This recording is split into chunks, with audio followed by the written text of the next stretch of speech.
All right. Ready to dive into a world that's both intriguing and a little bit spooky. Sounds right up our alley. Abandoned asylums, those decaying structures that just seem to whisper stories of a forgotten past. Yeah, definitely. Today we're going to uncover those stories. I like it. We're going to try to, at least. Yeah. So think of it like this. These buildings aren't just empty shells, right? No, they're time capsules. They're time capsules. Packed with human experiences reflecting how we used to view and treat mental health. Oh, I like that. Yeah. So we're not just like exploring creepy corridors. Right. We're actually unearth a whole social history. Yeah. Let's start with the origins of asylums. Okay. I know they were supposed to be havens for the mentally ill, like a safe place, Right. but things didn't exactly go as planned. Yeah, in the 19th century, these institutions emerged with, the best of intentions, promising compassionate care. So good intentions, but What? yeah, people like Dorothea Dix. Yeah. Now, she was a tireless advocate for humane treatment, right? Absolutely. Instrumental in the creation of these asylums. She even convinced lawmakers to fund these asylums, believing they were the answer to a growing social problem. So Dix sounds like a real game changer. Yeah. So then what went wrong? Well, over time, the reality on the ground shifted. Okay. Asylums became overcrowded, and the understanding of mental illness, it was constantly changing. Of course, yeah. So early treatments like hydrotherapy, which used water for therapeutic purposes, Okay. were eventually overshadowed by more invasive procedures, Oh, like lobotomies. for those unfamiliar, lobotomies involved severing connections in the brain. Yeah. Pretty controversial practice, even back then. Right. Not a good outcome most of the time, Yep. sounds like. No. And it highlights how much we still had to learn about the brain and ethical treatment. Yeah. And sadly, those well-intentioned asylums often became symbols of a system struggling to keep up, Yeah, I see that. And that ultimately led to the rise of community-based mental health care Uh-huh. and the closure of many of these large institutions. Precisely. Yeah. But these abandoned buildings didn't just fade into memory. No, they took on a whole new life They did. in our collective imagination. Okay. Have you ever felt that, strange pull when you see a photo of an abandoned asylum? Absolutely. It's like they're magnets for the curious and the creeped out, Right. myself included. Yeah.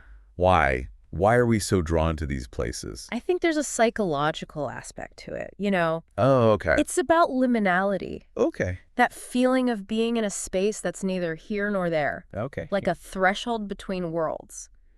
Interesting. Think of it as being in a waiting room where you don't know what's next. Okay, I can feel that. Yeah. The unknown's definitely a factor. For sure.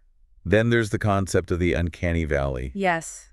Explain that one. We're naturally drawn to things that resemble humans, Okay. but when those things are just slightly off, like a doll with a missing eye or an empty wheelchair, Oh, yeah. it creates this unsettling feeling. Ooh, yeah, my skin just crawled a little bit. Yeah. Our sources actually include some first-hand accounts of exploring abandoned asylums. Oh, wow. One of them describes Cranbrook Mental Hospital. Okay. It paints a very vivid picture, doesn't it? Absolutely. Yeah. The account talked about this oppressive silence, Uh-huh. broken only by the drip, drip, drip of water. Yeah. It's like time is standing still. Yeah. And then they stumble upon this child's doll with a missing eye, just lying there. Oh, wow. Talk about imagery that sticks with you. Yeah. It's like a scene straight out of a horror movie. Right. And those personal touches, like the doll, make the history of the place feel so much more real. I think so. It's not just about the building. Right. It's about the lives that unfolded within its walls. Definitely. They also found old medical charts Real. detailing some of the treatments we were talking about earlier. Oh, wow. Makes you wonder about the experiences of the patients who received those treatments. Right. It really does. Yeah. It definitely sparks a sense of curiosity, Yeah. but also a sense of responsibility. Of course. What stories do those objects hold? Uh-huh. And how do we approach those stories with sensitivity and respect? Right. That's a really good point. These aren't just relics from the past. No. They're pieces of people's lives. Yeah. Another location mentioned in our sources is Willow Creek Asylum. Okay. This one seems to hit even harder on that emotional level, Yeah. especially with the children's ward. Oh. The imagery in the account is powerful. A rusty swing set, completely still, against the backdrop of this decaying building. Wow. Childhood innocence juxtaposed with the stark reality of the asylum. That's a powerful image. That visual really gets to you, doesn't it? It does. Makes you wonder about the lives of the children who swung on those swings, the laughter and the tears that echoed in those hallways. We tend to think of asylums as places for adults, but children were institutionalized too. Oh, right. Yeah, Exploring those spaces brings a whole different layer of emotion to the surface. absolutely. It definitely does. And it reminds us that these were more than just buildings. Yeah. They were once homes filled with joy, sorrow, and everything in between. Right. But there's another layer to these stories, something a little more unexplainable. Okay. Our sources also delve into the world of the paranormal and abandoned asylums. Okay. The realm of unexplained phenomena. Yes, It's a topic that always generates debate, of course. but it's particularly fascinating when it comes to places like abandoned asylums. Yeah, our sources introduce us to the world of paranormal investigators. Okay. They believe these asylums are hotspots for supernatural activity. Okay. They have some interesting theories about why that might be. Right. One theory revolves around residual energy. Uh-huh. So the idea is that strong emotions or traumatic events Right. can leave an imprint on a location. Yeah, like an echo of the past. So it's not necessarily about ghosts, No. about the energy that lingers. Precisely. And this energy can supposedly manifest in different ways, from sudden temperature changes Okay. to unexplained noises or even apparitions. Okay, now we're venturing into spooky territory. A little bit, yeah. And these investigators claim to have evidence to support their theories. Right. Things like electronic voice phenomena or EVPs, Oh, which yeah. are basically recordings of sounds that can't be explained by normal means. Okay. They use special equipment to try to capture these voices. So imagine you're in one of these abandoned asylums. Uh-huh. It's completely silent, Right. and then suddenly you hear a voice through the headphones, a voice that shouldn't be there. Yeah. It's enough to send chills down your spine, whether you're a believer or not. Right. And there are also claims of unexplained movements captured on video, objects moving on their own, Yeah. shadows flitting in the periphery. These are definitely the kinds of stories that make you question what might lie beyond our understanding. Mm-hmm. But it's important to approach these accounts with a healthy dose of skepticism too, right? Absolutely. Not every unexplained sound or shadow is evidence of the paranormal. There could be perfectly logical explanations, Sure. but the possibility, the mystery, that's what keeps us coming back to these stories. It definitely is. Yeah. But before we get too carried away with ghost stories, Okay. let's shift gears and talk about a crucial aspect of abandoned asylum exploration, Okay. the ethics involved. Right, because as fascinating as these places are, we can't forget that they were once homes to vulnerable individuals. Right. Exploring them comes with a responsibility to treat them with respect. So where do we draw the line?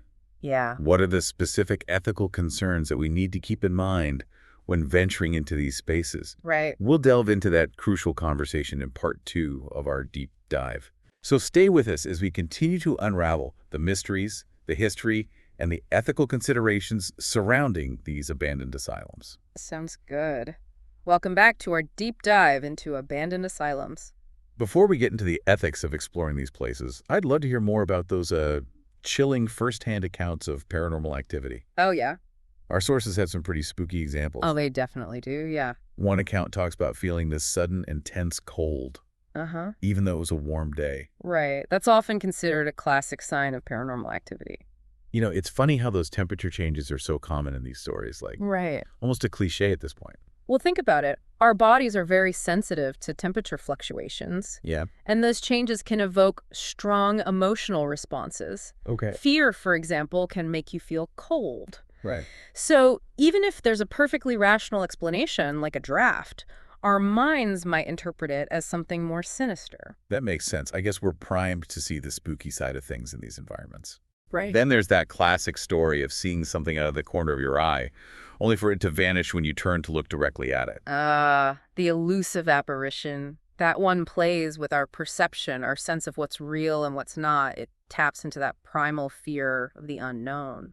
Our sources mention shadow figures, too. Imagine walking down this dark hallway, seeing a fleeting shadow that seems to move with a purpose, but there's no one there. Yeah, those fleeting glimpses can be unsettling, for sure, especially in a place where our imaginations are already running wild. It's easy to jump to conclusions when you're in an environment that already feels like charged with energy. Absolutely. Right. Yeah. But it's important to remember that there are often rational explanations for these experiences. Exactly. Our minds can play tricks on us, especially in places like abandoned asylums. Right. Pareidolia, for example, is a phenomenon where we perceive familiar patterns or shapes in random stimuli.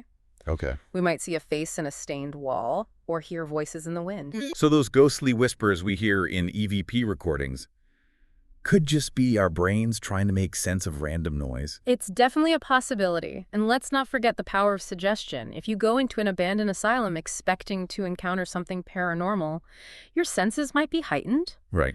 and you're more likely to interpret ambiguous sights and sounds in that way. So it's almost like we're creating our own ghost stories. In a sense, yes, our expectations and beliefs can influence our experiences, Okay. but even with a skeptical mindset, there's no denying the allure of the unexplained. Right. These stories tap into our fascination with the mysteries of life and death, the things that lie beyond our current understanding. It's that sense of wonder and a little bit of fear Mhm. that keeps us hooked. Right. Okay, so we've explored the history, the psychology, and the paranormal side of abandoned asylums.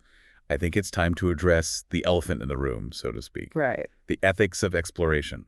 Absolutely, because as intriguing as these locations are, we can't forget that they were once homes to vulnerable individuals. Yeah. Exploring them comes with a responsibility to treat them with respect. It's not just about the thrill of the adventure. It's about acknowledging the human stories that are woven into the fabric of these places. Where do we draw the line between curiosity and exploitation? That's the core question. And it starts with recognizing that these weren't just buildings, they were places where people lived, struggled, and in many cases, suffered. Right. We need to approach these spaces with sensitivity and awareness of the weight of their history. So what are some specific ethical concerns that we should keep in mind? Well, trespassing is a major concern. Okay. Many of these sites are on private property, Right. and entering without permission is illegal. Of course. Even if a site isn't explicitly marked as private, it's crucial to be mindful of the potential for disturbing the peace or causing damage. Our sources talk about the issue of vandalism, too. People leaving graffiti, damaging the structure, or even taking souvenirs. That just feels disrespectful on so many levels. It is. It's a form of disrespect, not only to the history of the place, but also to the memory of the people who lived and died there. Imagine if it were your own family's history being treated that way. It's a sobering thought, Mhm. and it's not just about physical damage.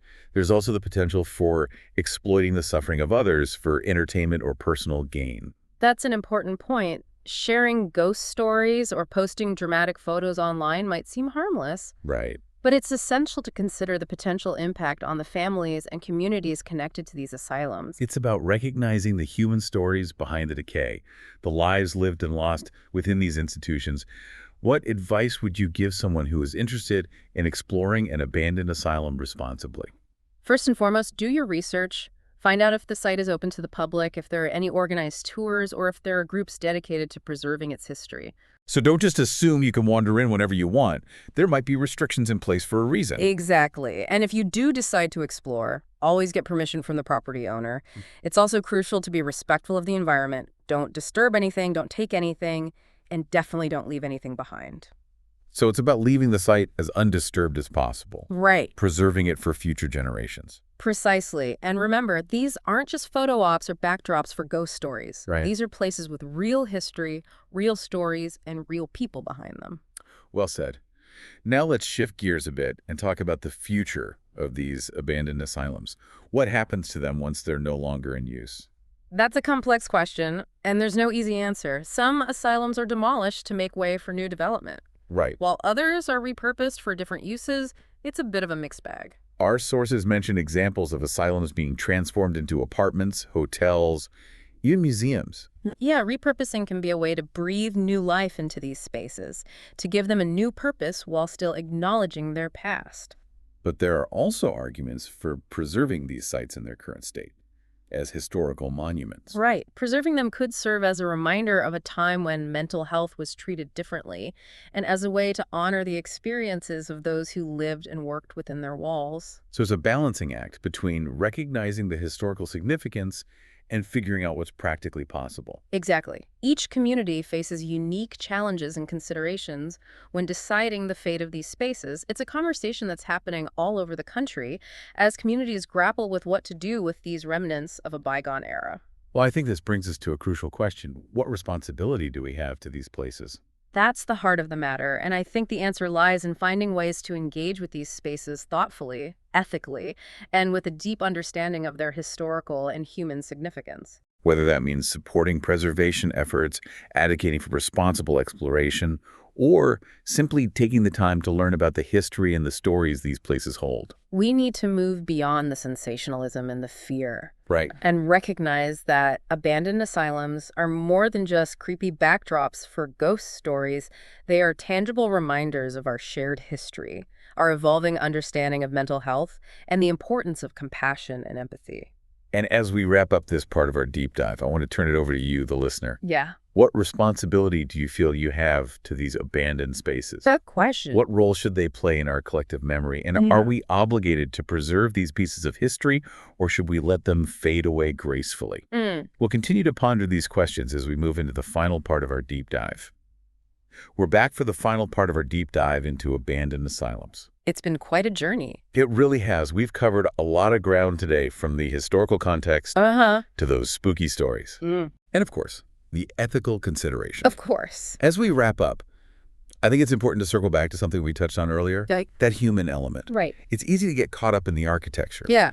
the mystery, the paranormal aspects, but at the heart of it all The people. are the people who lived and worked in these asylums. Right. Behind those crumbling walls, those rusted bars, there were real people with real lives, real stories. And I think it's crucial to remember that asylums, despite their often troubled history, Yeah. were initially created with good intentions. Right. They represented a desire to care for those in need, Yeah. even if the methods employed were sometimes misguided Yeah. or even harmful by today's standards. Right. That historical context is so important. It is. It allows us to view these places and the people who inhabited them with a greater sense of empathy and understanding. It also reminds us that our understanding of mental health is constantly evolving. Yeah. What was once considered cutting-edge treatment might now be viewed as archaic or even cruel. Right. And that evolution, that ongoing search for more humane and effective approaches to mental health care, is something worth reflecting on. Absolutely. We've come a long way, but there's always more to learn, always room for improvement. For sure. So as we reach the end of our deep dive, I want to pose a question to you, our listener. What stands out to you as the most significant takeaway from our exploration of abandoned asylums? What has resonated with you the most? I don't know, maybe it's the reminder that history isn't just something we read about in textbooks. Right. It's all around us, embedded in the landscapes we inhabit, and the buildings that stand as silent witnesses to the past. I like that. And these abandoned asylums, often viewed as symbols of decay and neglect, Yeah. offer us a tangible connection to a bygone era. They provide a glimpse into a time when our understanding of mental health was very different. Yeah. And they challenge us to consider how we can learn from the past to create a better future for those struggling with mental illness today. They also serve as a powerful reminder of the importance of compassion and empathy. Absolutely. These were real people facing real challenges, seeking solace and support within those walls. Their stories deserve to be heard, their experiences acknowledged, their humanity honored. It's about recognizing the weight of those stories, the legacy of those lives, as we navigate the present and shape the future of mental health care. And it's about approaching these spaces with a sense of responsibility, Right. ensuring that our curiosity doesn't overshadow the respect and dignity owed to those who came before us. Well said. We've reached the end of our deep dive into the world of abandoned asylums. We've journeyed through history, explored the psychology behind our fascination with these places, delved into the realm of the unexplained, and grappled with the ethical considerations of exploration. But most importantly, we've encountered the human stories that lie at the heart of it all. We hope you'll continue to explore these stories, these places, and the complex questions they raise long after this episode ends. Thank you for joining us on this journey of discovery.